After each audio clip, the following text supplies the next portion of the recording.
I'm joined in the order in which they're sitting by Andrew Peel, Head of Digital Asset Markets at Morgan Stanley, Irfon Watkins, Founder and CEO of DOVU, Myles, Milston, Founder and CEO of Globacap, and last but not least, Tom Pocock, Co-Founder and CEO at AZTEC Protocol and CreditMint. Welcome, guys. Thank you so much for being here on stage. I've been saying all morning that I'm really excited about this panel because everyone I talk to about in the space says that security tokens are the next big thing, of course, from the past couple of years as opposed to a decade of Bitcoin. So let's just kick this off by just giving a really simple definition.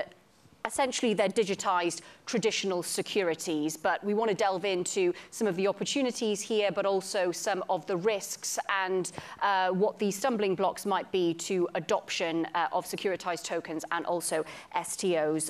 So, Andrew, let me just start with you first. I've defined these as digitized traditional securities. I appreciate that that is a simplistic definition, so tell us a little bit more about how this technology can be applied. That's a very interesting question. So I think initially we are looking at the technology specifically, taking what's existing in the financial industry and representing it on a blockchain using the new distributed ledger technology. However, further down the line, you can see situations where the technology really comes into its own functionality with smart contracts. You can imagine a scenario where life cycle events for a structured product, for example, could actually be automated. Structured products currently have a number of manual lifecycle events. You have to monitor barrier events. You have to look at, for example, dividend payments, coupon payments. And all of these processes are largely run currently by a number of individual manual systems within financial institutions. Further down the line, you could imagine the scenario of the application of the technology automating a lot of that functionality. Mm-hmm. And in terms of the benefits of this, I mean, you've talked a little bit about automation. What we're talking about here is not cryptocurrencies, not part of the unregulated ICO market. This is what people cite as some of the benefits of security tokens. Tom, I kind of want to get to a sort of starting point question in that we were talking before this panel and you were saying to me, people talk about this as the next big hype, but actually this should be a starting point before anything else in the world of crypto. Just explain that point of view. Yeah, I mean, to the extent that a blockchain was only ever a distributed, independent record of economic events, the security token was the first and obvious, you might say, almost only use case for a distributed blockchain. So in other words, what a blockchain was there to do was to say, instead of just Goldman Sachs keeping its record of events and JP Morgan keeping its record of events, it said, look, we can offer a stronger guarantee over the record of all the transactions that everyone in the financial economy has done over time. And I often say it's a bit like, certainly with the utility token craze, it's a bit like we've been handed the telephone for the first time at the end of the 19th century. And we've looked at it, and we've screamed down the phone, and someone screamed back. We tried brushing our hair with it. We took it into the kitchen and tried to ground pepper with it. And then someone says, well, look, do you think this might be a good and serviceable device for having long-distance conversations? And when you answer that question and say, look, I'm a little bit bearish on its long-term prospects as a pepper grinder, but I think it's great for conversations, it almost sounds a bit silly. And I think this conversation where we say, do you know, security tokens could be quite interesting, might sound just that silly in 10 years' time. We're talking security tokens, but utility tokens are another part of the story as well, Irfon. DOVU, certainly when you look at your website, looks like a pure utility token play, but I understand that actually you're moving into the STO space as well. So explain to us how and why you're making that decision. I think after sort of Tom's chat, we're going to stop the pepper grinder. I'm going to call him up and tell him to stop work on that. Look, I mean, we are a utility token. We, as a business, we were seed funded by Jaguar Land Rover, and we create a token that you earn by making sort of smarter travel decisions, and for the data that you provide to sort of do that. We want to tokenize all our business. So when you look at the technology that's underpinning security tokens, you're looking at the blockchain, you're looking at smart contracts, you're looking at sort of creating smart contracts to, and simple logic, if this, then that, which is really a sort of smart contract. They're not very smart in lots of ways from a sort of tech perspective. So the infrastructure we use for utility tokens right now, what we're talking about really then is tokenizing the equity of our business. So we want to create a fully tokenized business. That's equity as well as utility. So our shareholders that seed funded us, of course, at some point want an exit, want some sort of liquidity. But also, I think that, as I say, leveraging our knowledge in the blockchain, leveraging our knowledge in smart contracts, applying that into a security scenario regulated by the sort of FCA just gives us, one, the utility token that is working right now, and the security token that is needed or wanted or required by our shareholders. And Myles, speaking of the FCA, you within the Sandbox program have issued the first equity shareholding in tokenized form. You did this back in August. How has that gone? It's gone well. So just to that point, we have our equity base, our shareholder register, our capital structure in tokenized form now. There's a lot of benefits that brings, and to Tom's point, we really see blockchain as a mechanism by which a lot of the inefficiencies that exist in securities world, and in particular in private securities, can really be streamlined. If I could just give a very quick example, and that is, if we consider probably the most efficient securities market right now is listed equities from an operational or process point of view. A security on an exchange, an equity on an exchange, let's say the London Stock Exchange, is really just a tradable representation of a shareholding. Now, when a trade happens, a series of processes happen, clearing and settlement, which involves some manual touch points, but it's mostly streamlined, which eventually update a centralized register held at a central securities depository, CSD. And when that register is updated, that's when the legal transfer of ownership happens. Now, we can streamline that a little bit using blockchain, but if we dial that back into private markets world in particular, where we have that process of clearing and settlement involves legal, it involves a lot of asset administrators and a lot of manual touch points.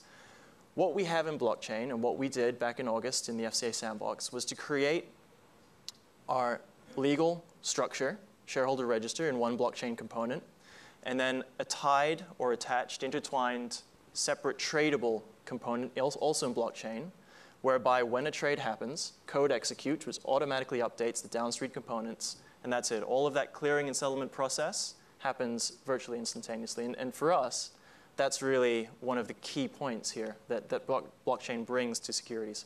Yeah, and that's one of the arguments that actually the settlement is the key thing. That's what takes the time, and that is what, where in security tokens with the blockchain, you kind of get the speed and efficiency in this market. Now, with liquidity, I want to bring that up because proponents of security tokens, they say they promise more liquidity. Now, if we look at something like property, for example, I can understand with fractional ownership how that works, because you're essentially almost buying shares in this property. I mean, someone gave the example of, for example, you could long Manhattan, you could short Brooklyn if you wanted to invest in the New York property market. But say you actually wanted to buy a property, a house or a building. How does this technology make that easier, make it more liquid, just make it better in any way? Who'd like to take that? I'll jump in. Yeah. The issue with property right now is land registry. Land registry in almost every country, except for Dubai, apparently, I'm not an expert, has a very traditional old school approach whereby you actually have to fill in a form and send it in. So to have a tradable fractionalization of that property with existing infrastructure is very difficult. However, what we can do is we can have some form of entity own that structure, and then we can essentially fractionalize all of the ownership of that entity that owns that property. So that means that we can basically tokenize or fractionalize that equity, and then we can trade that in fractions. So there is a look through. What that means is that all of that property that's currently held by families, by any other medium, which is not tradable right now, can have a mechanism of being traded. And really what we're talking about here with tokenization is a completely digital securitization. Tom? Yeah, I agree with Myles. I mean, property is an unusual one in that there's a monopoly on truth in property, which is the land registry of the country that governs ownership. So you have to create this security that allows you to trade that property at a company level. But as far as liquidity goes, I think what's quite interesting for liquidity here is right now, for a lot of securities, there are only one or two financial participants that you can trade with. Often it's maybe a trading desk or maybe a broker, but you wouldn't trust anyone else. You need someone else to say, look, if the person on the other side of your transaction fails to meet their obligations, I'm going to bear that risk for you. Now, the magic of a distributed ledger is it says we can atomically swap the asset and the fiat. And we can do this without presenting a third party saying, look, I will underwrite both sides of this transaction. That's where liquidity could open up, particularly in private capital markets, because I can now trade with any of you. I may not know you, I may not even see you, I may not meet you, but we can both put our side of the transaction into the blockchain. Let's say I'm selling you a loan, I can put the loan into the blockchain, you put your fiat into the blockchain, into the smart contract, and it will execute that swap. What's been missing so far from that process has been privacy on public blockchains, and that's something that at AZTEC we released last week for the Ethereum network. Okay, so talking about essentially putting all the information that you need for these transactions on the blockchain, I mean, this brings up the point of regulation as well, because again, the point that people make who support security tokens is that the regulation can be written into the blockchain, so essentially these transactions can't happen if they're not compliant. Is that totally true, Andrew, at this point, in the terms of the work that you've done? I think currently we're at the stage where there's a lot of very interesting things happening specifically in the code and the technology side. I think the regulators have been largely slow to adapt to that. I totally get the vision longer term where we can have this kind of nirvana situation where all of the KYC, AML checks are actually built into a digital identity, and the transaction can be very smooth and very, limited amount of process around it. But I do think we're at the current stage at the moment where we're largely taking the new technology and trying to adapt that back to the existing regulations in the current regulatory environment. Going forward, I'd like to see more proactive response from the regulators to say, well, we could do this in a far more efficient way using this new technology. Perhaps we want to adapt our regulation to that new technology. Yeah, I mean, there's some in the industry that, as far as I've read, don't feel it's kind of too far to imagine that regulatory bodies would want all securities to be compliant within the technology. But I mean, we're quite far from that at the moment. But you wanted to jump in, Irfon. Yeah, I mean, when we decided to do our STO, which we're sort of going to do early next year, we worked with our partners at Token Market who did our ICO, actually did our token sale. So they were able to leverage the same sort of process. They got the FCA approval, and then we work with them on structuring our STO. The thing is, we've heard in the token sale process all of the chatter about the ability of smart contracts and what they can do and the potential of them and how that can work. The reality is they are very basic, and the reality is right now put in regulation around it is going to take some time. Getting the legal aspect of what is a smart contract and how does it hold up as a contract as opposed to a bit of logic code, is a work in progress. And so therefore, when we did when we launch our security sale, that's a simple one token for one share. It's a very, very simple sort of process, and and I think those baby steps are needed in order to sort of move the sort of STO sort of market on. Some really simple things to be done first. Some simple smart contracts that are easy to understand, and then it needs to evolve from that. I think the evolution will happen very quickly, but we need to get a few out of the door first, which are far more basic. Which is why I think it's great to bring in, sorry to interrupt. That's right. Just to bring in these sandbox examples of where we're using that technology, but it's within the regulatory environment. We start to define some of those new ways of issuance. Yeah, so if I could jump in, I agree with a lot of what you said, but I do disagree with some components, which are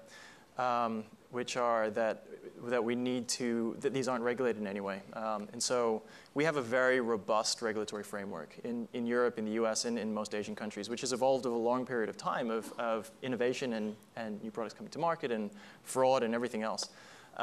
So what we did in the sandbox was, in the SCA sandbox, and just quickly for anyone that doesn't know what the sandbox is, it's a program by the regulator here in the UK which allows us to have a restricted authorization in order to perform a specific transaction that we get pre-approval from them for. We present a test case, we do that entire test. It's in a controlled environment, and it allows us to bring this innovation to market. And so that's what we've done, and we're doing the second part of that right now. Now, our view throughout this whole process has been that what we're doing is creating a security. We did equity. We're looking at other asset classes now. There is no reason why this should conform to any different kind of security mechanism. In Europe, we have very clear definitions of what is and isn't a security under MiFID legislation. In the US, there's the Howey test. But basically, how we structure that security is what we're talking about here. But that still is a security which falls under existing legislation. So in a traditional context, you have a piece of paper which represents a shareholder certificate. Then you have a shareholder register on a piece of paper. Then it migrated to an Excel file. And now we're talking about having that in blockchain. But ultimately, it's still the same premise. And Tom, you must speak to regulators as well. I mean, do they define security tokens as securities? I know the Howey test has been brought up many times in this whole event, and we're talking about the US there, but do these pass the Howey test? I just couldn't because agree if these are going to be global, they can't just comply with MiFID II. They need to comply with global regulatory frameworks. Absolutely, and I couldn't agree with Myles more on this point, which is the way that you inscribe something, record it, is independent of its economic content. In other words, if the economic content is a loan, it's a loan. If the economic content is a bond, it's a bond. If it's an equity, it's an equity. And how you then record that, transfer it, even eliminate counterparty risk, that's a different matter. That's a matter of inscription. I often say it's rather like if you go from stone to clay, papyrus, 300 GSM paper, PDF, if I write the same economic obligation onto each of those formats, the obligation hasn't changed. And in a similar way, all we've done is we've said, right, we're going from the first digital effort, which is a PDF or something on a computer, which is in some ways mutatable. In the same way, actually, the paper was always mutatable. And what we're saying is, look, we can go one stage further and offer a strong guarantee around that data. We can make the underlying asset tradable with people we don't trust. We can get a guarantee that the asset hasn't been mutated.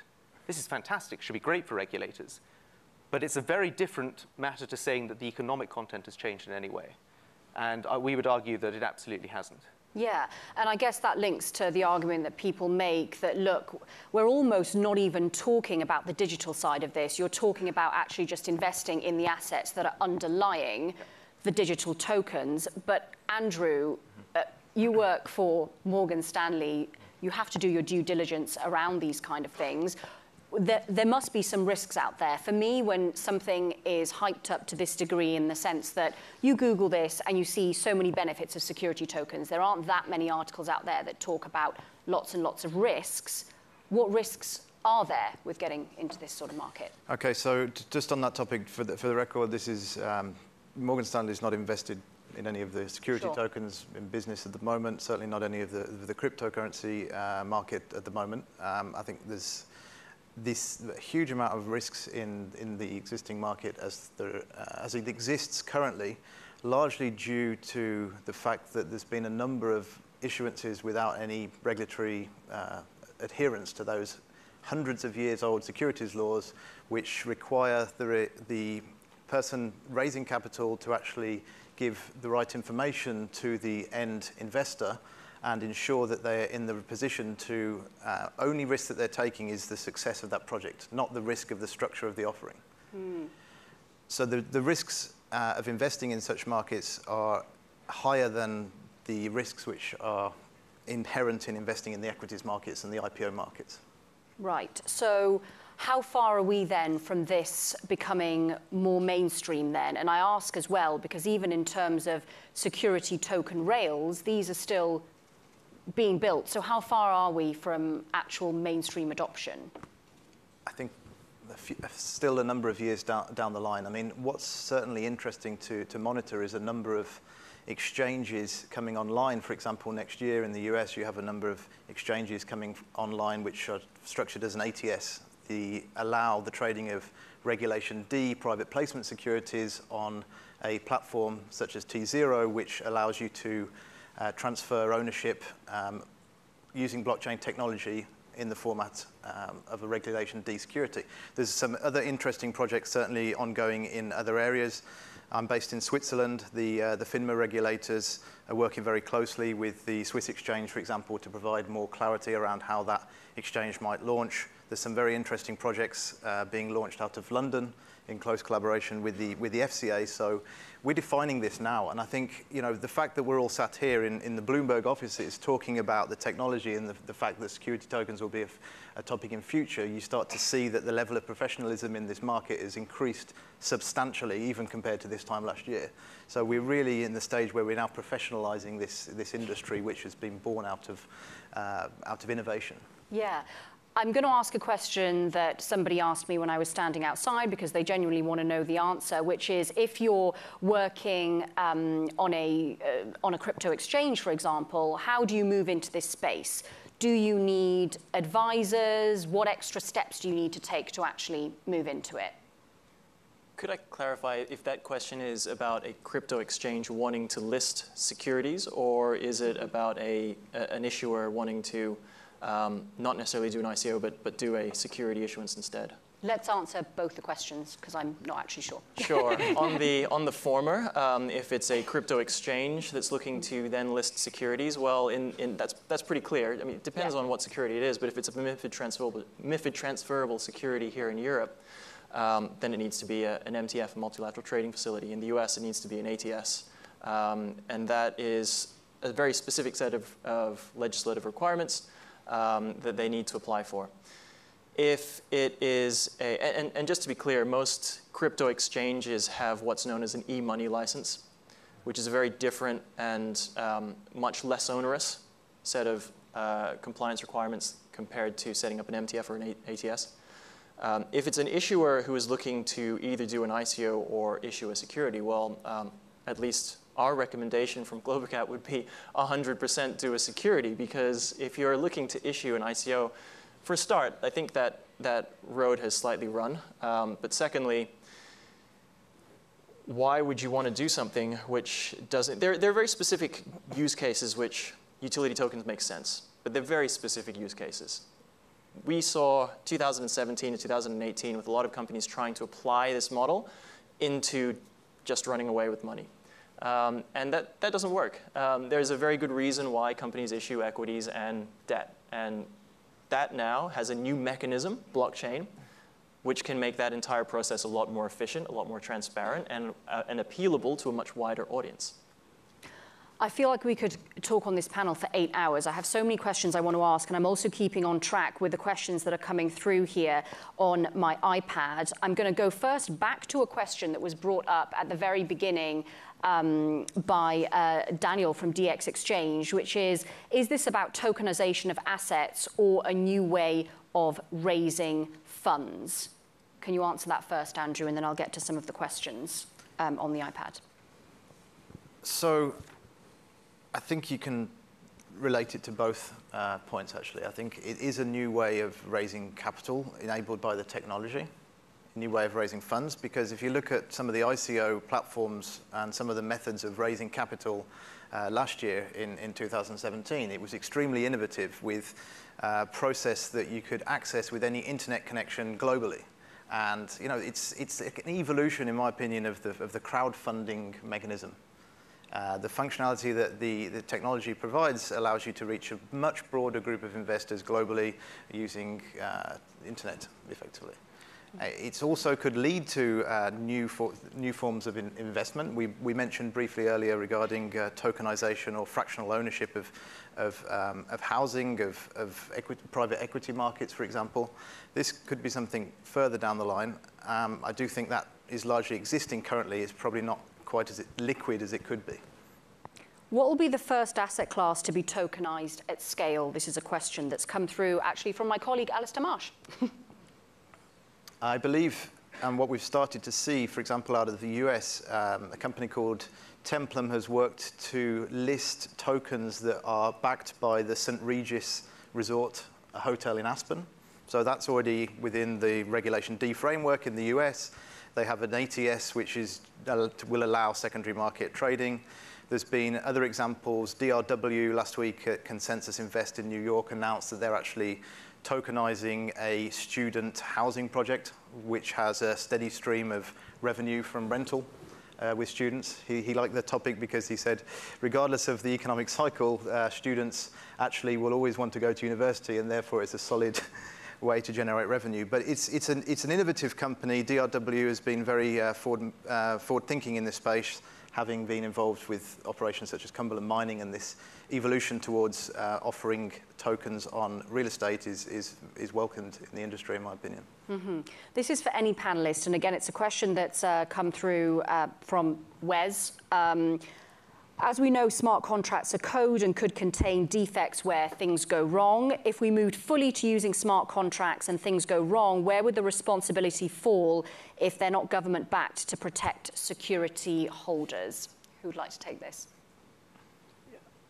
I mean, what we're building into our smart contracts is essentially an emergency cord that says, look, whilst the going's good, use your distributed ledger to trade an asset with no counterparty risk, single data, all those virtues of blockchain we talked about. You always have to have that security cord. Now, the fact that we're building it is not an indication that we think that we're not expecting consensus splits, we're not expecting failures. I often say it's a bit like there's a building in Windsor, which was built by Wren. It has pillars around the outside, and then there's some internal pillars inside the building that notionally support the infrastructure. And the reason those pillars are there is Wren was told when he submitted his plans, you've got to put pillars on the inside because the thing won't stand otherwise. But when he actually built it, the pillars fell an inch short of the top of the building. They actually don't touch. They've never supported the building in 400 years. That's really how we pitch our emergency cord function in our smart contracts. We say, look, here's the thing you can pull to go off-chain if you need to. We promise you you'll never need it. But you would repatriate onto a private ledger. And then, of course, you'd start to incur all the reconciliation problems that people suffer in the financial markets today. But whilst these smart contracts work well, use them because you'll have a single source of data and no counterparty credit risk. Just to add to what Tom said, first of all, you have great analogies. But separately to that, there is also a related issue, which financial markets, this is normal. You have corporate actions. And in the case of shares, for example, you can have stock splits. You can have share buybacks. Now, the concept of that in a fixed smart contract that cannot be adjusted in any way doesn't work. We need some mechanism there. So we built in a mechanism, and I think there are ways to solve this. We found one way. I'm sure there are plenty more. But that does mean that you do need to have some form of centralized control. Now, is that in the form of a small group that is somewhat decentralized, or is that in the form of having regulated entities that have that responsibility? Either way, there needs to be some form of control there to allow for this kind of functionality. Irfon? Yeah, completely. I mean, you know, as I say, we've built a business on blockchain, smart contracts, and know the risks, you know, and know the sort of pitfalls.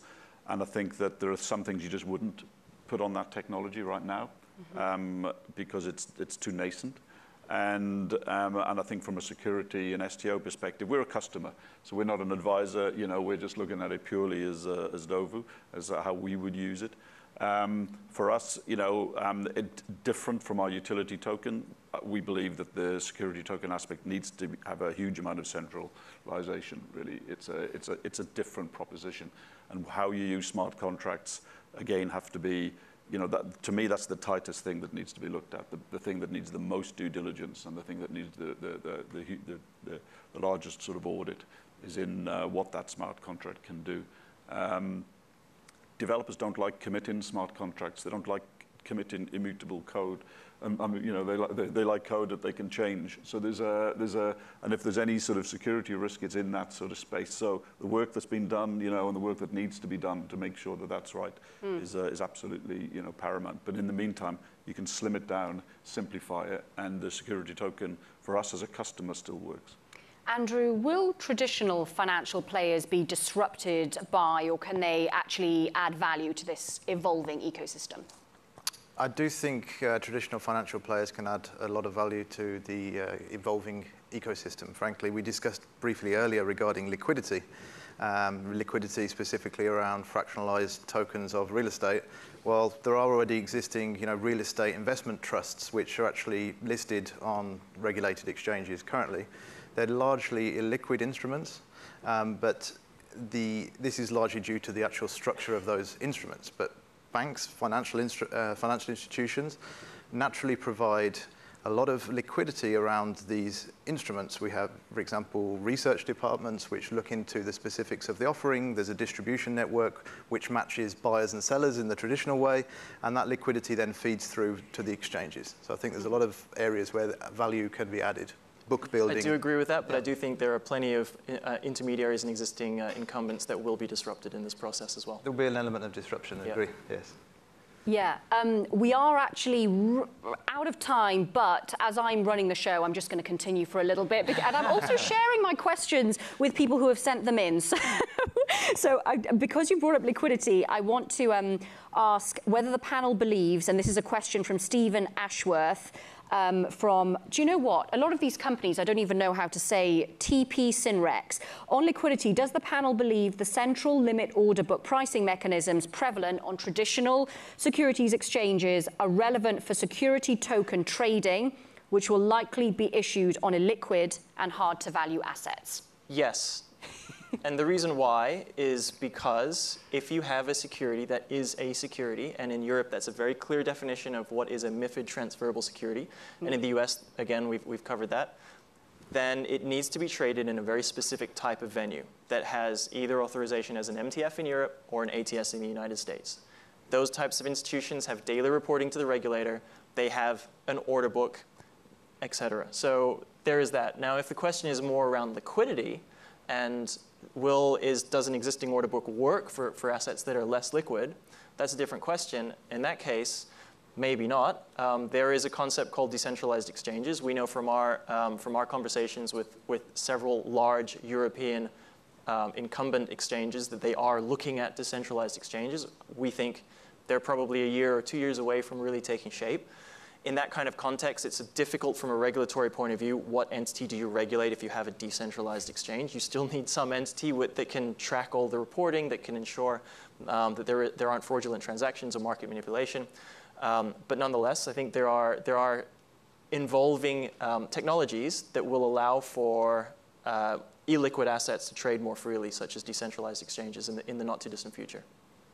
Tom, and then I have one final question, and then we'll wrap up. Yeah, I think the decentralized exchange mechanism of maker and taker orders is pretty interesting. It's quite hard to explain the whole thing now on stage, but I think we've done actually a lot of thinking. So we're dealing with, on the CreditMint side, we're dealing with credit that historically has been fairly illiquid, and doing quite a bit of thinking around that. But to the extent that last year was the year of the token hugger, and there was no shortage of liquidity in the crypto markets, no one really had to question much about the structure of an order book, but I think people are becoming a bit more mature on this year. We've established that this is still quite a nascent area in the crypto space. So I just want to ask finally, what kind of changes need to take place in either regulation or securities infrastructure to kind of enable security tokens to have widespread adoption, or is it just a question of confidence and belief? I'll just go through the panel. Andrew. We touched briefly earlier in terms of some more innovative response from the regulatory side. I think that's still relevant here. In terms of infrastructure that needs to be built, there's the connectivity to blockchain technology from the legacy banking systems, for example, or to exchanges. This is certainly an infrastructure that needs to be adjusted. Most of the technology that's in the banking industry currently is based on 1980s technology, so that certainly needs to be changed. Irfon? I mean, for me, it's about the exchanges. It's about liquidity. And certainly, as I say, we're looking at it purely from an equity perspective. And I think as an angel investor myself, the idea of being able to sort of invest in a token and then have some liquidity and not wait the 8 years for my hopeful exit from that investment, I think will be a game changer. So I think there's just the simple aspect of tokenizing equity and having some liquidity much sooner in the cycle. I think that would just really accelerate this STO process. In order to create a security in tokenized form, nothing needs to change right now. We can do that right now. We've done that. However, there are plenty of changes that could come to regulation to make the entire process more efficient and capture the efficiency gains that we get from blockchain. I'll give you two very quick examples. One, for a materialized share. In other words, a regular old-fashioned private company, shares in the UK need a stock transfer form every time they change hands. There is a rule right now that that stock transfer form has to be signed in ink. It can't be done electronically. So clearly that could change. Secondly, for a share that is now trading on an exchange or a bond or any other type of MiFID transferable security that's traded in MTF, under CSDR regulation, that has to be held in a dematerialized state in a central securities depository. That means it needs to be in that CSD on a database in a place like Euroclear or equivalent, actually T2S run by the ECB. That means that it's not on blockchain anymore. So that is fundamentally incompatible with the efficiency that blockchain can bring. Hopefully we see that change over time. Yeah, I'd love to. I think we're probably a little while away from financial contracts capturing their own collateral on chain. But I think there's going to be a lot of regulatory clarity that's going to be needed. You know, traditionally, if you've got, let's say, a piece of credit and it's securitized on a house or a factory or a physical asset, you always rely on the legal system to do that work after the event of a default. We'd love to see some regulatory work around, is it okay for a smart contract to capture a real piece of collateral in advance of the legal system getting involved at all? Andrew Peel from Morgan Stanley, Irfon Watkins from DOVU, Myles Milston from Globacap, and Tom Pocock from AZTEC Protocol and CreditMint. Thank you so much. And thank you all for your patience, even though we went a little long.